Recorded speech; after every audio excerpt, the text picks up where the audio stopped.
তো সেই জন্য না এখন যে কোনো প্রকারে আটকাতে হবে। একটা নির্বাচন কমিশন থেকে ইনস্ট্রাকশন আছে যে রাস্তায় সরকারি প্রপার্টিতে কোনো ঝান্ডা, দলীয় ঝান্ডা বাঁধা যাবে না বা মাইক বাঁধা যাবে না।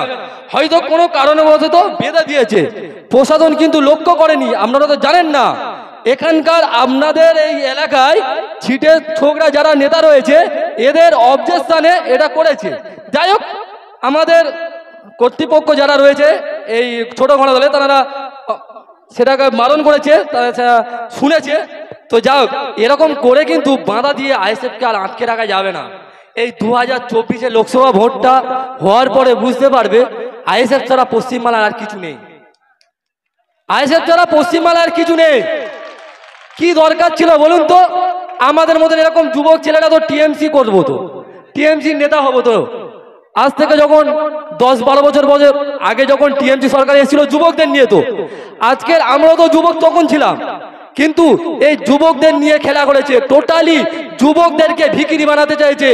আর যেই মেয়েদের যাদেরকে আমরা আমাদের অধীনে রেখে কাজ করি তাদেরকে 500 টাকা দিয়ে নেচে তুলেছে। এটার নাম হচ্ছে শাসক দল তৃণমূল সরকার। তার জন্য কয়েকটা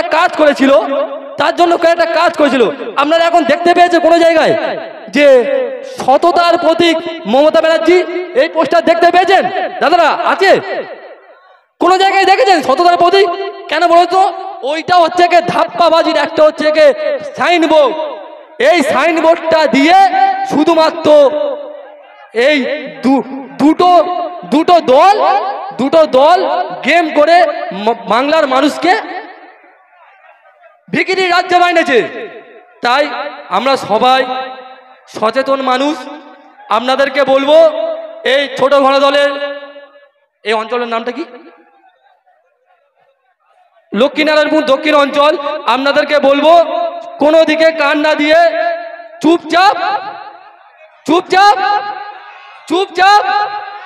কোনো কথা হবে না, কোনো শাসক দলের কোনো কথা শোনা যাবে না।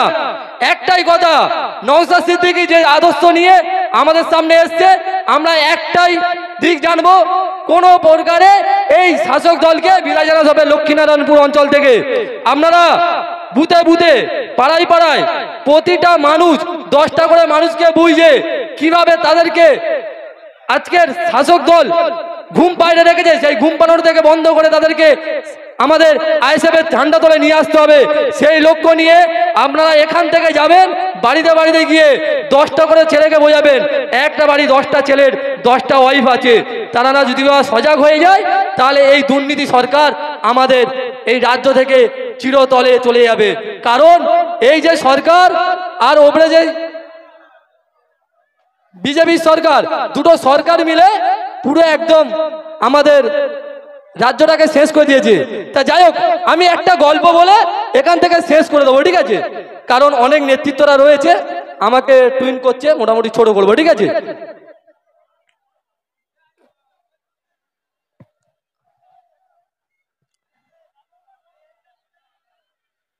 এই যে শাসক দলের যে ছেলেরা আমাদের ছেলেদের উপরে আক্রমণ করে আসছে, তার উপরে আমি একটা ছোট্ট একটা গল্প বানিয়েছি।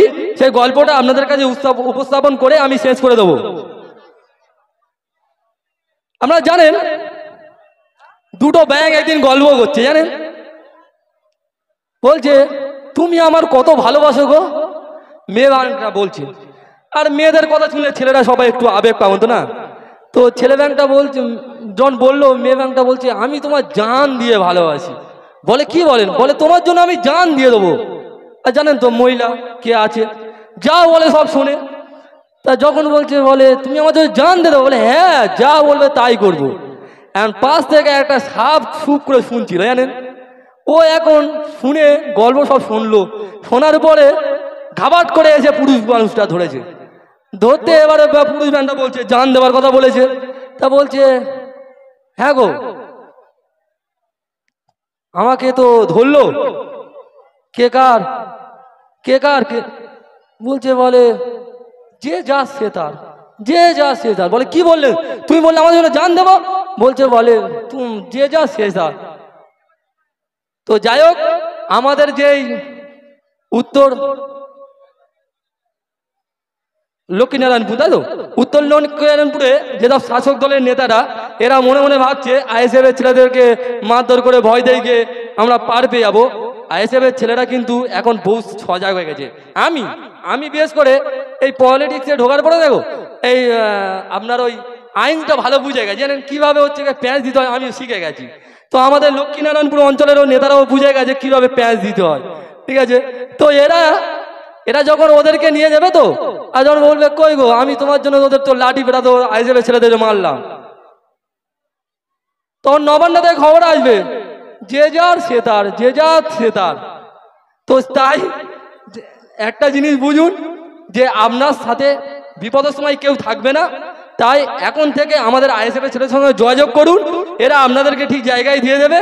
কারণ আইএসএফ ছাড়া বাংলায় কিছু থাকবে না। কারণ একটা সময় এই সিপিএম থেকেই ঘুরে সব টিএমসিতে এসেছিল। তো আপনারাও চলে আসুন, আইএসএফ এর দরজা খোলা আছে। সৎভাবে রাজনীতি করলে আইএসএফ সবসময় সবার জন্য দরজা খোলা রেখে, কিন্তু এখানে দুর্নীতি করা যাবে না। তো যাই হোক, আমার অনেক নেতৃত্বরা রয়েছে, আমি এই বলে আমার বক্তব্য শেষ করলাম। ইনকিলাব জিন্দাবাদ। এই সরকার শুধুমাত্র একটা জিনিস ভেবেছে, কিভাবে মানুষকে ভিখারি বানানো যায়। আর এই যে মা বোনেরা দেখতে পাচ্ছেন তো, এই মা বোনেরা পুরো তো সম্মানটা মাটিতে মিশিয়ে দিয়েছে। মাত্র 500 টাকা, আবার লোভ দেইকে 1000 টাকা করে দিয়েছে। খুশি হয়েছেন তো মারা? খুশি হননি না? মারা খুশি হয়নি বলছে, ঠিক আছে।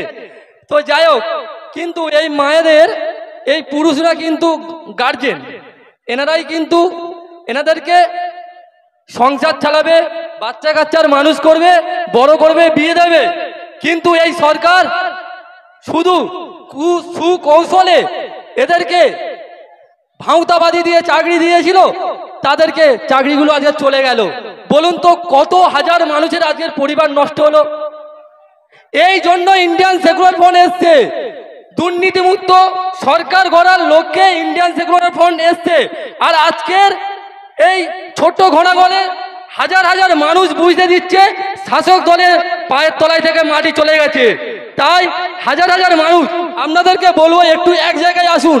আপনাদের প্রিয় বিধায়ক নওশাদ সিদ্দিকী আসবে, আসলে বুঝতে পারবে এই যে চোর ছাচররা রয়েছে রাস্তার ধারে ধারে শুনছে, তাদের এমনি রাতে ঘুম হবে না।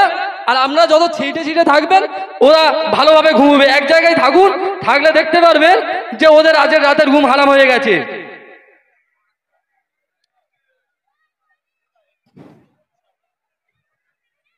ভাই আপনাদেরকে একটু বলবো, যারা সাইডে আছেন আপনারা একটু এই যে আমাদের চট আসন পাতা হয়েছে, একটু আপনারা প্লিজ একটু আসনে আসুন। আপনাদের হয়তো আমার কথা না শুনলেও আপনারা জানার জন্য এসেছেন তিনি কিন্তু আপনাদের এখানে আসতে বলবে। অবজেকশন আসছে, আপনারা একটু এদিকে আসুন না। এই যে চট পাতা আছে এখানে আপনারা আসুন। আর কিছুক্ষণের মধ্যে আমাদের প্রিয় বিধায়ক নওশাদ সিদ্দিকী চলে আসবে।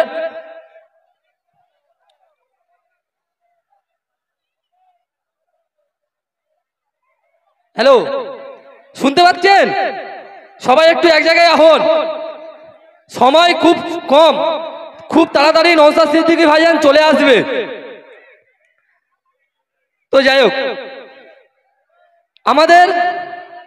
আমাদের এই যে লড়াই, আমাদের এই মথুরাপুর কেন্দ্র থেকে অধ্যাপক অজয় কুমার দাস দাঁড়িয়েছে, তানাকে ভোট দেওয়া যাবে তো? হ্যাঁ, তাদের ভোট দেওয়া যাবে। কারণ আমাদেরকে স্বচ্ছ এবং দুর্নীতিমুক্ত সরকার করতে হবে। দিল্লির পার্লামেন্টে এমন একটা মানুষকে পাঠাতে হবে যিনি ঘুইমে না পড়ে, যিনি আমাদের অসহায় মানুষের জন্য আওয়াজ তোলে।